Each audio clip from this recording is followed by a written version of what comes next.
Key points. Number one, the most important scenario at present, we have here 30 years that there has been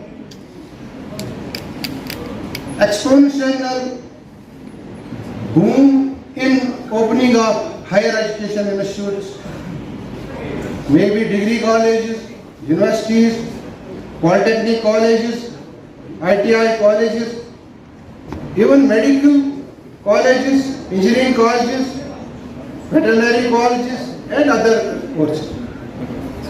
It has been estimated that in a year, throughout India, at least 1 crore youth graduate in different disciplines, which includes 10 lakh in engineering disciplines, engineering streams, 5 lakh in other professional institutes and other streams, and 80 lakh in general sciences, arts, commerce, agriculture, horticulture and other disciplines. That means 1 crore youth are added constantly to the job seeker market. Basically, we see there are two groups of people. We may, so far as unemployed are concerned, we always call them as, so far as our department of technology is concerned, we call them as job seekers, because unemployed youth can be of two types.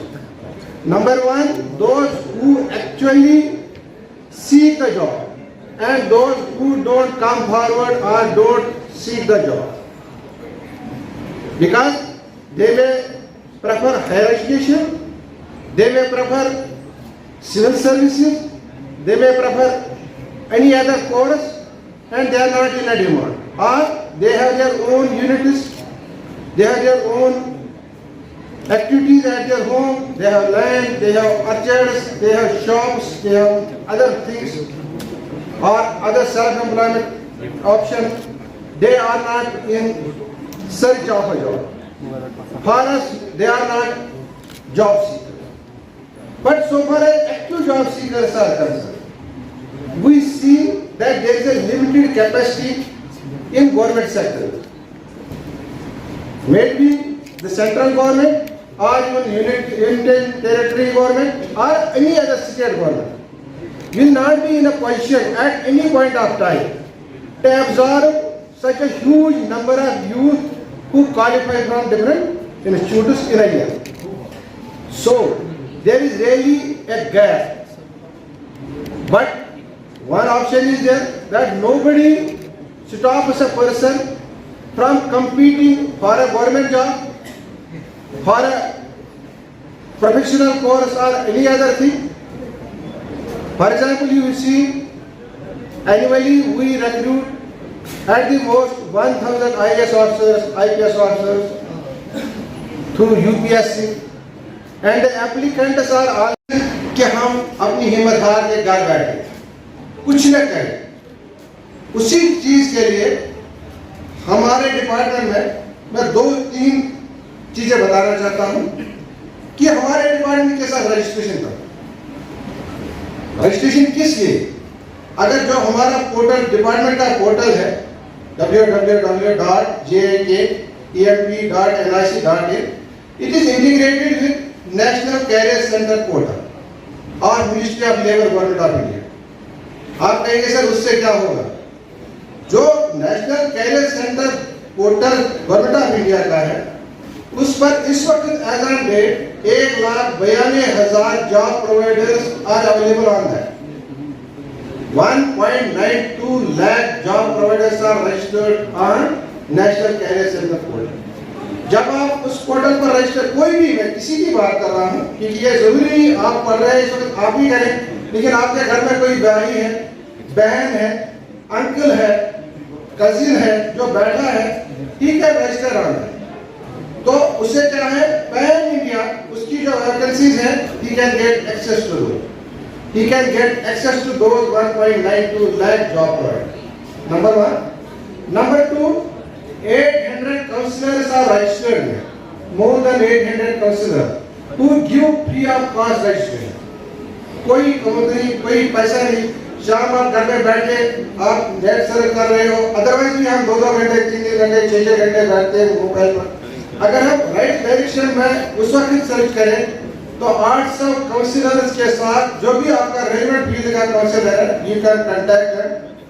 ये जरूरी नहीं कि वो सिर्फ नौकरी के बारे में बताए। कोई चाहता है कि मैं ऑक्सफोर्ड में पढ़ने के लिए जाऊँ, कोई चाहता है मैं कैम्ब्रिज में पढ़ने के लिए जाऊँ, कोई चाहता है मैं लंदन जाना चाहता हूँ, किसी और यूनिवर्सिटी में वर्ल्ड की जाऊँ, मुझे लॉ में कौन सी फैकल्टी बेस्ट आगे आ सकते हैं, they can get counselling free of cost.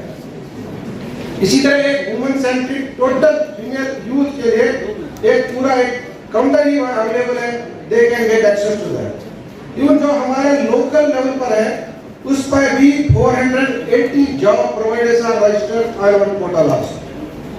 So it is a easy thing, register करो, कोई कॉस्ट नहीं लगता, but you can get access to such a very big job market. Number 1। Number 2 जो हमारा पर्पस है, जो हम काम करते हैं, जॉब फेयर्स करते हैं।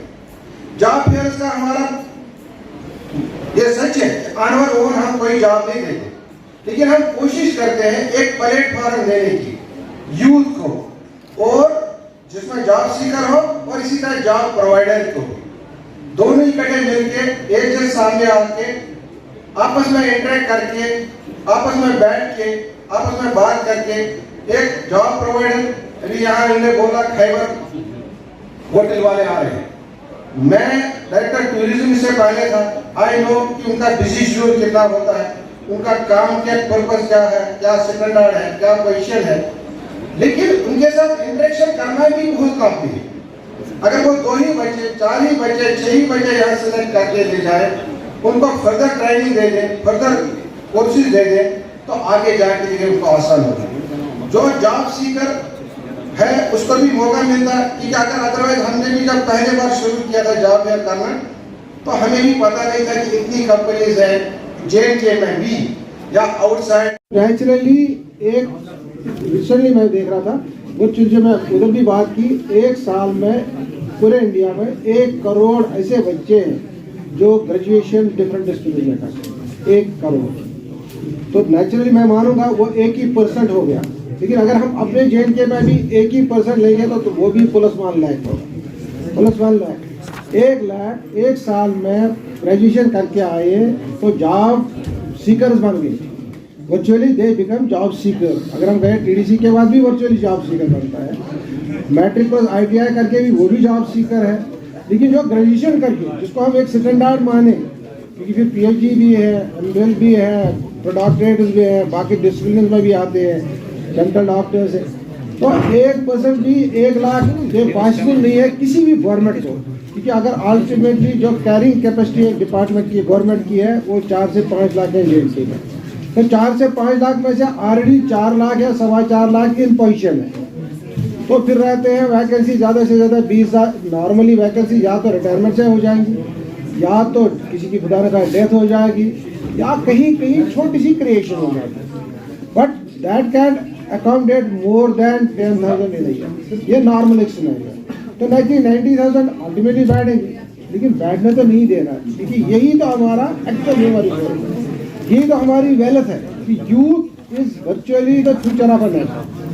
अगर इस यूथ को हमें पॉजिटिवली और डेवलपमेंट पर्पज के लिए इस्तेमाल करना है, तो उससे हमें अल्टरनेटिव्स ढूंढने के लिए पहले मोटिवेट करना है, क्योंकि हमारे यहाँ अनफॉर्चुनेटली JNK में एक कंसेप्शन है कि यहाँ इंडस्ट्रियल सेक्टर नहीं है। लेकिन दूसरी एक बात यह है कि यहाँ एक वो भी सिनेरियो है कि अपॉर्चुनिटीज बहुत कम है। तीसरा वर्किंग एनवायरनमेंट कम है। चौथा फिर ये तैयार नहीं, आज तक एक्सपोजर नहीं रहा है कि वो अपने कंफर्ट जोन से निकल के बाहर जाए, फिर दिन के बदले रात भी काम करें।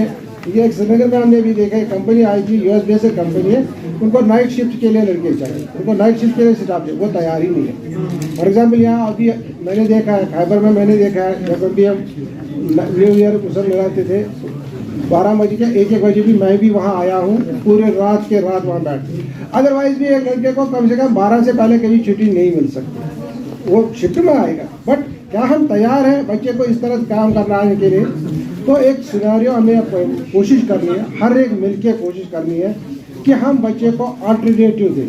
वो गवर्नमेंट सेक्टर के बदले प्राइवेट सेक्टर भी हो सकता है, या वो खुद एंटरप्रेन्योरशिप यूनिट लगा के, क्योंकि डिफरेंट स्कीम्स में गवर्नमेंट ऑफ इंडिया की भी है, गवर्नमेंट ऑफ JNK भी है, क्वालिफाइड है, बट हम रेडी ही नहीं है कि यूनिट हम क्रिएट करें। क्या प्रॉब्लम्स है, क्या इश्यूज है, कैसे कर सकते हैं। तो हमने कोशिश किया लास्ट ईयर से कि हम काउंसलिंग सेशन रेगुलरली करते हैं, कॉलेजेस में जाके, पॉलिटेक्निक्स में जाके, ITIs में जाके, इवन ब्लॉक दिवस पर जाके, या बाकी जो बैक टू विलेज है उसमें, या my town my pride programme है उसमें कोशिश करते हैं एक इंफॉर्मेशन बच्चों को देने की कि ये कोई नहीं रोकता है।